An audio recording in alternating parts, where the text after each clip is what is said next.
오늘은 요한복음 21장 말씀으로 내 양을 먹이라 라는 제목으로 함께 말씀을 나누고자 합니다. 요한복음은 21장으로 되어 있는데요. 요한복음은 20장으로 끝나야 맞습니다. 부활하신 주님께서 이제 제자들에게 나타나셨거든요. 그리고 나서 또 보지 못했던 도마에게까지 다시 거듭 나타나셔서 당신의 부활한 것을 보여주셨습니다. 그리고 이제 도마에게 하셨던 말씀이 믿음이 없는 자가 되지 말고 믿는 자가 되라 이렇게 말씀하셨죠. 그리고 이제 이 시대 우리 같은 이제 보지 못하고 믿는 이들을 위하여 또 말씀하셨습니다. 보고 믿는 것보다 또 보지 않고 믿는 것이 복되다라는 말씀까지 주셨어요. 그리고 결론 20장 30절 31절 말씀에서 깔끔하게 요한복음의 결론까지 맺었습니다. 오직 이것을 기록한 너희로 예수께서 하나님의 아들 그리스도이심을 믿게 하려 하며 또 너희로 믿고 그 이름을 힘입어 생명을 얻게 하려 함이다. 이제 우리들의 생각은 그렇잖아요. 부활하신 예수님을 만났다고 한다면 이제 좀 달라져야 되지 않겠나라는 이야기죠.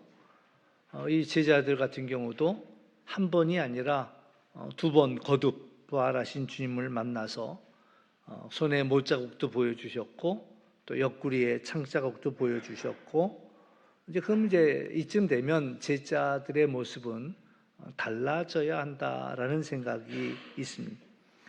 부활의 주님을 만나서 180도 달라진 사람이 있지요. 사도 바울이 그랬습니다. 다메섹 도상에서 부활의 주님을 만나고 난 다음에 이제 그는 전혀 다른 삶을 살게 되었지요. 그러나 적지 않은 사람들이, 많은 사람들이 사도 바울 같지는 않는 것 같다. 베드로를 생각해 볼 때 베드로는 수제자였습니다. 또 무덤까지 달려가서 무덤이 빈 것도 보았고 주님의 부활을 분명하게 목격했습니다. 이제 우리가 생각할 때는 베드로만큼은 정말 확실히 달라져야 되지 않겠나 이런 생각이죠. 그런데 이제 그렇지 않은 것처럼 보입니다. 그래서 부록과 같이 21장 말씀이 또 기록이 되어 있습니다.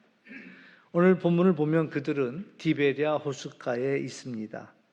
디베랴 호수는 이제 갈릴리의 또 다른 이름이지요. 부활하신 주님이 갈릴리로 가신다 해서 그랬는지 모르지만 그들은 이 갈릴리로 예루살렘에서 내려와서 갈릴리 바닷가에 있었습니다. 그런데 이제 이 21장을 읽어볼 때 느낌은요, 그 분위기는, 제자들의 분위기는 부활의 주님을 만난 그런 어떤 부활의 어떤 힘이 넘치는 이런 어떤 활기가 보여지지 않더라라는 얘기예요. 오늘 이제 베드로는 여기서 물고기나 잡으러 가야 되겠다 이제 이렇게 이야기하니까 다른 제자들도 그래 그게 좋겠다 따라 나서는 거예요. 근데 밤이 맞도록 물고기를 잡지 못했습니다. 이때 이제 부활의 주님을 세 번째 만나게 되는데 예수님이 이제 그 바닷가에 서 계셨지만 제자 중에 어느 누구도 예수님을 알아보지 못했습니다. 예수님이 묻습니다. 너희들에게 물고기가 있느냐? 그러나 제자들은 잡은 것이 없다라고 이야기하면서도 예수님을 알아보지 못합니다. 예수님이 배 오른편에다가 그물을 던져라. 그리고 나서 엄청나게 많은 그런 물고기를 잡게 되지요. 그제서야 예수님을 사랑하는 제자가 베드로에게 주님이시다라는 것을 이야기합니다. 이제 그 말을 듣고 베드로가 옷을 주워 입고는 물속에 뛰어듭니다. 근데 저는 늘 이 대목이 아직까지도 궁금해요. 왜 베드로가 물속에 뛰어들었을까? 그러니까 물론 이제 베드로의 같은 경우는 굉장히 다혈질에다가 성격이 급하지요. 그래서 아마 주님이라는 말을 듣고 나서 조금이라도 반가워서 빨리 주님께 달려가기 위해 뛰어들었을까? 이런 생각을 하는 거예요. 그래야 되겠죠. 당연히 그래야 됩니다. 그런데도 제 마음 또 한 구석에는요, 주님을 뵙기가 민망해서 도망가는 거 아니었을까, 이런 생각도 한 구석에는 남아 있어요. 왜냐하면 이 21장의 분위기를 보면은 좀 이상해요. 첫 번째, 두 번째 만났을 때 분위기와는 좀 다르더라라는 이야기죠. 이제 육지에 올랐을 때 예수님께서 조반을 차려 놓으셨습니다. 생선도 있고 떡도 있었습니다. 그런데 이제 예수님이 제자들에게 떡도 주고 생선도 주고, 예수님이 차려 놓은 것을 먹으면서 서로가 아무 말이 없는 거예요. 대화가 없습니다. 그것도 참 이상하지요. 그냥 조용히 먹기만 했어요. 왠지 처음에 예수님을 만났을 때 이 제자들의 그 모습은 마치 이제 엄마가 외출했다가 돌아올 때 아이가 기뻐하는 것처럼 그렇게 기뻐했다는 거예요. 첫 번째 만남도 그랬고 두 번째 만남도 그랬다는 거죠. 근데 이 세 번째 만남에 그렇게 기뻐했다라는 이야기도 없고 그냥 조용히 주어진 것을 먹기만 하는 그런 모습입니다. 그리고 이제 조반을 마친 후에 예수님이 베드로에게 묻습니다. 요한의 아들 시몬아. 그것도 이상해요. 왜냐하면 예수님은 이 시몬의 이름을 바꿔주셨거든요. 앞으로 너를 시몬이라 하지 않고 베드로라 하겠다라고 이름도 바꿔주셨는데, 예수님이 베드로야 이렇게 불러야 되는데 베드로야 부르지 않고 요한의 아들 시몬아 이렇게 부르고 계시는 거예요. 요한의 아들 시몬아, 내가 이 사람들보다 나를 더 사랑하느냐? 이제 물었습니다. 그러니까 베드로가 대답하기를 주님 그러하나이다. 내가 주님을 사랑하는 줄 주님께서 아시나이다. 그러자 이제 예수님은 내 어린 양을 먹이라 이렇게 말씀하시죠. 그리고 또 다시 묻는 거예요. 또 다시 묻습니다. 요한의 아들 시몬아, 내가 나를 사랑하느냐? 베드로가 이번에도 대답하기를 주님 그러하나이다. 내가 주님을 사랑하는 줄을 주님께서 아시나이다. 근데 또 세 번째 또 묻습니다. 요한의 아들 시몬아, 내가 나를 사랑하느냐? 그러니까 이쯤 되니까 이 베드로의 마음속에 근심이 생깁니다. 그러면서 주님께서 모든 것을 아시오매 내가 주님을 사랑하는 줄을 주님께서 아십니다. 그러니까 예수님께서 내 양을 먹이라 이렇게 말씀하십니다. 사실 바닷가에서 이제 육지로 올라왔을 때 베드로의 눈에 제일 먼저 띄는 것은 사실 생선도 아니었고 떡도 아니었습니다. 숯불이었습니다. 이 베드로가 예수님이 잡혀가시던 날 밤에 숯불 곁에 있었지요. 근데 얼떨결에 예수님을 모른다고 3번이나 부인했습니다. 그 이후로 베드로는 이게 숯불만 봐도 왠지 마음이 불편했습니다. 그러니까 자기가 숯불 곁에서 손을 쬐다가 예수님을 모른다고 3번이나 부인했기 때문에 그 이후에 어디 가서든 숯불만 보면 그 생각이 나는 거예요. 아유, 내가 저 옆에 있다가 예수님을 모른다고 했지. 씁쓸했던 기억이 쓴물처럼 쑥 올라왔다라는 얘기입니다. 그러니까 예수님이 그 숯불가에서 묻는 거예요. 짓궂게도 물으시는 거예요. 베드로에게 내가 나를 사랑하느냐? 그것도 3번이나 물으시죠. 그 이유가 베드로에게 있던 트라우마, 숯불가에서 예수님을 모른다고 했던 그 부인 배반의 숯불이 아닌 이제 다시 거기에서 사랑하느냐? 내 양을 먹이라 사명을 회복시켜주는 그 숯불로 만들어 주셨다라는 그런 이야기지요. 이제 그 이후로는 예수님을 배반했던 것보다는 나를 사랑하느냐라는 주님의 음성이 생각이 났고 내 양을 먹이라는 그런 음성만 생각이 났다라고 이야기할 수 있습니다. 다른 제자들도 그랬지만 이제 베드로의 마음속에는 아마 이제 더 이상 부활의 주님을 만나지 못할 거다라는 생각을 했을는지도 모릅니다. 그래서 자기 마음속에 다잡기를 이제 혼자서라도 내 믿음을 지키며 사명을 감당하며 잘 살아갈 거다라는 생각을 했을 겁니다. 그런데 잘할 수 있을 거라고 자신했지만 매번 너무나 쉽게 무너지는 자신을 발견합니다. 다행히 감사한 것은 그때마다 주님이 찾아오셔서 그를 다시 세워주셨다라는 것.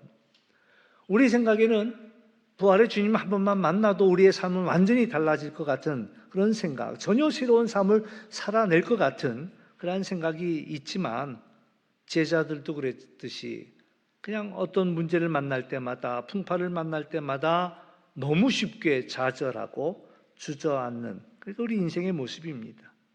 이미 부활의 주님을 2번이나 만나고도, 아니 더 많이 만났다 할지라도 제자들은 크게 달라지지 못했던 것 같습니다. 지난 주간에도 한 분을 만났습니다. 이야기 듣기를 왕년에 너무 잘 믿었다라는 거. 이분 굉장히 잘 믿은 분이라는 거예요.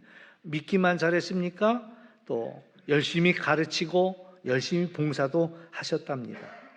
근데 무슨 일이 있었는지 모르지만 그 열심을 내던 분이 믿음의 길을 떠났다라는 얘기를 듣게 되었습니다. 물론 그럴 만한 사정이 있었겠지요. 그러나 중요한 것은 주님은 다시 그를 찾으신다라는 겁니다. 포기하지 않고 그를 다시 부르신다라는 거예요. 어쩌면 이번 기회도 주님이 그를 다시 부르는 기회가 아니었을까라는 생각을 하면서 원하기는 주님의 부르는 그 음성을 듣고 그 믿음이 다시 회복되기를 마음속으로 중보하며 기도했습니다. 그랬으면 좋겠습니다. 이처럼 우리 인생은 너무 연약한 거예요. 너무 쉽게, 너무 자주 우리는 무너집니다. 베드로가 안 그럴 것 같았지만 베드로도 그랬거든요. 베드로는 정말 자기는 예수님을 위해서 죽을 수도 있다라고 생각했던 것 같아요. 근데 그의 생각대로 되지 않은 거예요. 생각지 않은 때에 그 숯불가에서 손을 쬐고 있는데 당신 예수님이랑 같이 다니던 사람인데 그 한마디에 본의 아니게 나는 예수님을 모른다라는 이야기를 했단 말이죠. 예수님이 경고해 주었을 때도 네가 닭이 울기 전 3번 나를 모른다고 할 거야 라고 했을 때도 무슨 말씀을, 섭섭한 말씀을, 무슨 그런 일은 절대 없다고 아마 펄쩍펄쩍 뛰었죠. 그러나 정말 너무 어이없게 무너지는 자신을 발견했습니다. 그런 베드로를 예수님은 디베랴 호숫가에 찾아오셔서 베드로의 그러한 실수와 연약함을 용서하시고 숯불가에 생겼던 그 트라우마, 상처까지도 지워주시고 오히려 그 숯불을 이제 회복의 그러한 숯불로 바꿔주시면서 주님은 베드로에게 다시 새로운 기회를 주셨다라는 이야기입니다. 베드로에게 언제든지 다가오셔서 다시 세워주시는 주님이 베드로에게 있었다라는 이야기입니다. 오늘 우리들도 이 세상을 살아가면서 마찬가지입니다. 정말 우리는 작은 일에도 흔들려요. 그럴 때 서로를 세워주고 붙들어주는 이들이 필요합니다. 아마 속회가 그 일을 해야 하지 않을까 생각을 하는데 우리는 서로 부족하기에 연약하기에 흔들립니다. 쓰러집니다. 그러나 서로가 다시 일어날 수 있도록 회복할 수 있도록 도와주어야 한다. 속회를 통해서 서로가 서로 선한 영향력을 서로 주고받는 그러한 속회가 되어지기를 바랍니다. 가정도 마찬가지죠. 오늘 우리는 기독교 가정주일로 지킵니다.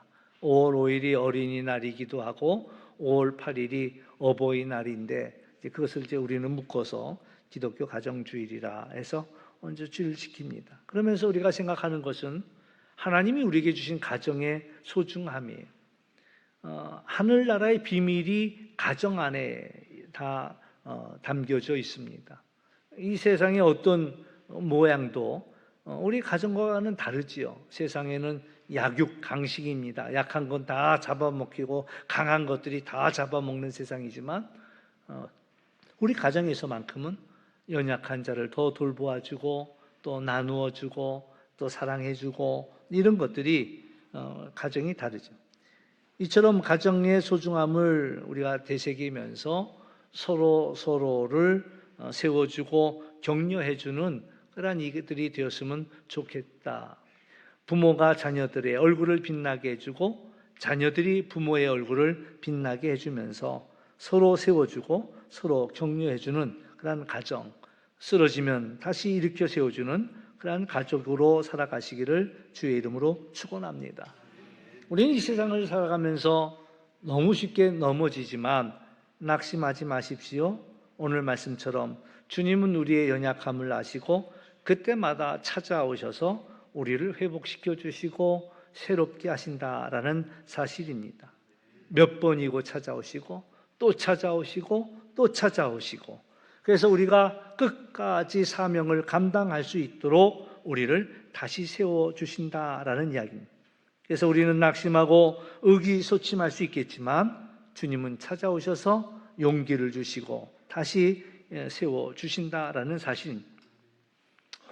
우리가 한 가지 알아야 할 사실이 있습니다. 뭐냐면 우리가 하는 모든 일들이요, 내가 하는 일이 아닙니다. 우리가 하는 일이 아니에요. 주님이 그 일을 하신다라는 이야기예요.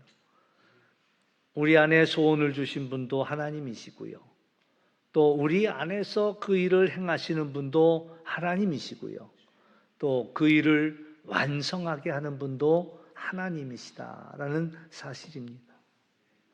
그래서 주님이 우리를 도와주시고 성령이 일하십니다. 특별히 우리가 이 땅을 사는 동안 성령은 우리를 돕기 위해서 늘 우리 곁에 계시다라는 사실이에요. 그래서 우리에게 필요한 것은 그저 순종하는 마음입니다.